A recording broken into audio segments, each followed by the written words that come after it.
L'épisode débute aussi par une confrontation entre Sarla, Srishti et une jeune femme nommée Neha. En effet, Neha se moque du sort de Prita en affirmant que le mariage n'est pas écrit dans son destin, car chaque fois qu'elle trouve un fiancé, la cérémonie échoue. Toutefois, Sarla rétorque que la beauté intérieure, la sira, est bien plus importante que l'apparence et que ses filles brilleront lors du mariage de Neha grâce à leur bon cœur. Malgré cela, Neha continue ses piques en demandant pourquoi Prita n'est pas chez ses beaux-parents si elle est si parfaite. Alors, Sarla lui répond que cela vient d'une erreur d'éducation de son père, Shantaram. À ce moment-là, Srishti, furieux, veut s'en prendre physiquement à Neha, mais Sarla l'en empêche. Finalement, elle décide d'aller au mariage de Neha afin de prouver leur valeur. Ensuite, Sarla insiste pour que Prita ne se sente pas diminuée par ses paroles. Ainsi, elle décide de l'emmener au marché pour acheter un cadeau pour le mariage de Neha, mais aussi pour lui acheter une nouvelle robe magnifique afin de lui remonter le moral et de montrer à tout sa beauté. Pendant ce temps, au manoir Lutra, Karina prévoit d'envoyer Karan faire du shopping avec Mahira. Néanmoins, Ramona, la mère de Mahira, exprime ses doutes à sa fille, car elle sent que Raki aime toujours Prita comme une belle fille malgré tout ce qui s'est passé. Toutefois, Mahira reste confiante et affirme que seul l'engagement de Karina compte et qu'elle épousera Karan quoi qu'il arrive. Par ailleurs, Sarla dit à Prita qu'elle est la meilleure enfant du monde. Elle est profondément blessée que quelqu'un ait pu l'insulter dans sa propre maison et jure de prouver à tout le monde que la sira de Prita est incomparable. De son côté, Srishti regrette de ne pas avoir brisé la figure de Neha. Peu après, Janaki entre et raconte qu'elle a aussi entendu les voisins bavarder sur le passé matrimonial de Prita et qu'elle les a remis à leur place. Ainsi, Srishti se dit frustrée par les commérages constants du voisinage sur la vie privée de sa sœur. Ensuite, Karina demande à Karan d'annuler ses entraînements de cricket afin d'emmener Mahira faire du shopping. Or, Karan n'est pas intéressé et affirme qu'il s'ennuie pendant le shopping. Face à cela, Karina propose de les accompagner pour lui tenir compagnie et s'assurer qu'il y aille. Finalement, Karan accepte à contre-cœur. De son côté, Mahira voit cela comme l'occasion idéale de gagner définitivement le cœur de Karan. Elle pense que, maintenant qu'ils sont officiellement fiancés, elle a le droit de lui dire quoi faire et surtout de l'empêcher de penser à Prita. Par ailleurs, Sarla insiste pour acheter la robe la plus chère pour Prita. Bien que Prita essaie de refuser en disant qu'elle a déjà assez de vêtements, Sarla ne veut rien entendre. Aussitôt, Srishti court chercher son sac pour partir immédiatement au centre commercial. Une fois arrivé au mall, Karan se fait immédiatement aborder par des fans pour des selfies. Pendant ce temps, Sarla et Srishti passent la sécurité. Srishti se plaint du garde qui a fouillé son petit sac, tandis que Sarla insiste pour aller dans les boutiques de luxe plutôt que dans les boutiques locales habituelles. C'est alors que Prita aperçoit Karan de loin. Elle panique, craignant la réaction de sa mère si elle le voit, car elle sait que Sarla est déjà très en colère contre lui et veut éviter une scène publique ou une altercation qui pourrait nuire à la santé de sa mère. Ainsi, Prita tente de détourner Sarla vers un autre rayon en prétendant y avoir vu de plus jolies robes. Toutefois, Sarla remarque la nervosité de sa fille et lui demande si tout va bien. Prita assure que oui et essaie de rester calme.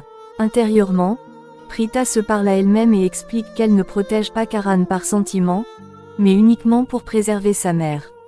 En effet, elle ne veut pas que Sarla s'épuise nerveusement contre quelqu'un qui ne signifie plus rien pour elle. Ensuite, Sarla demande au vendeur de montrer les robes les plus chères et les plus belles pour sa fille, car elle veut qu'elle soit la plus belle au mariage de Neha. Ainsi, la vendeuse les emmène vers la nouvelle collection premier. Par coïncidence, Mahira et Karan arrivent dans le même secteur pour la tenue de l'aîné de Mahira.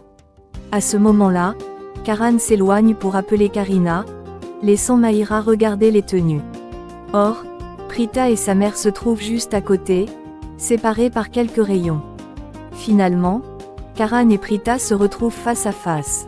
Une musique romantique et triste démarre. Karan repense à ses fiançailles forcées. Prita lui demande de partir, mais Karan rétorque qu'il est dans un lieu public et qu'il ira où il veut. Ensuite, Karan provoque Prita en disant qu'il est ravi que ses fiançailles aient réussi malgré ses tentatives pour les arrêter. Prita essaie de l'ignorer, mais le malaise est palpable. Il se moque alors d'elle en disant qu'elle n'a plus personne pour déchirer son dupatta. Puis, Karan la bouscule accidentellement. Prita lui fait remarquer qu'un gentleman devrait s'excuser. Toutefois, Karan refuse par pur orgueil, affirmant qu'il est The Karan Luthra et qu'il n'a pas à s'excuser auprès d'elle. Par ailleurs, Sarla croise Mahira près d'un rayon de vêtements. Elle se présente comme la mère de Prita et, bien qu'elle dise ne pas avoir le droit de s'immiscer, elle donne un conseil sincère à Mahira en lui demandant de rompre ses fiançailles avec Karan, car selon elle, il n'est pas un homme responsable et ne sait pas respecter les femmes. Cependant, Mahira prend très mal ce conseil. Elle accuse Sarla d'hypocrisie et affirme qu'elle s'inquiète seulement pour l'avenir de sa propre fille. Elle demande alors à Sarla de dire à Prita de cesser de suivre Karan. Sarla rétorque que c'est Karan qui a trompé Prita et qui est venu vers elle, et non l'inverse. Ensuite, Sarla regrette d'avoir essayé d'aider Mahira. Elle compare Mahira à Sherline et suggère que la famille Luthra est destinée à avoir des belles filles insensées. De son côté, Mahira utilise l'expression « les raisins sont trop verts » pour se moquer de Sarla, insinuant qu'elle est aigrie parce que sa fille a perdu Karan. Plus loin dans le mal, Prita et Karan continuent de se chercher du regard. Une chanson romantique et mélancolique souligne leur connexion silencieuse. Karan semble chercher quelqu'un, tandis que Prita essaie de rester indifférente malgré le trouble qu'elle ressent. Ensuite, Karan confronte Prita et revient sur ses paroles au poste de police, lorsqu'elle affirmait ne pas être jaloux. Il lui dit que si elle avait admis sa jalousie et sa colère, il aurait peut-être empêché la police de l'emmener. Toutefois, Prita maintient fermement qu'elle n'est pas jalouse d'un homme comme lui. Puis, Prita attaque Karan sur son caractère en disant qu'il n'a ni empathie ni altruisme et qu'il n'est pas digne d'être aimé, car il ne s'aime que lui-même. Karan, piqué au vif, affirme qu'il sait aimer et qu'il est, The Karan Luthra, une star aimée de tous. Prita se moque alors de sa prétention. Karan insiste ensuite sur le fait qu'il est très heureux dans sa vie. Cependant, Prita lui fait remarquer qu'il passe son temps à être en colère, à casser des objets et à se plaindre. Pour prouver son bonheur, Karan lui montre ses achats de shopping, puis il appelle Mahira de façon affectueuse en disant « baby » devant Prita afin de la provoquer. Perturbée, Prita reçoit un appel de sa mère, Sarla. Elle hésite à répondre, car elle a peur que sa voix trahisse sa nervosité et sa tristesse. Elle essaie alors de se convaincre qu'elle devrait être heureuse de faire du shopping et non préoccupée par Karan. Finalement, Sarla retrouve Prita au comptoir et lui montre des vêtements, notamment une tenue verte, sa couleur préférée. À côté, des fans de Karan continuent de parler de lui avec enthousiasme, ce qui irrite Sarla profondément. Ainsi, Sarla exprime sa colère contre Karan, le traitant de « diable » plutôt que d'être humain pour la façon dont il traite les femmes. Prita, voulant éviter une scène si Karan apparaissait, presse sa mère de quitter le magasin, mais Sarla insiste pour qu'elle essaie au moins une robe. À ce moment-là, Karan repère une robe qu'il veut montrer à Mahira et demande à la vendeuse s'il peut se rendre vers les cabines d'essayage pour la lui donner. La vendeuse accepte, car il est un client spécial, même si cela est normalement interdit aux hommes. Dans la cabine, Mahira parle au téléphone avec sa mère Ramona et lui dit que Karan se comporte merveilleusement bien avec elle et qu'il a même choisi une robe pour elle. Ramona est ravie et pense que Karan commence enfin à l'aimer. Ensuite, Karan cherche la bonne cabine, ne connaissant pas le numéro de celle de Mahira. Il commence alors à appeler « Mahi » à voix haute.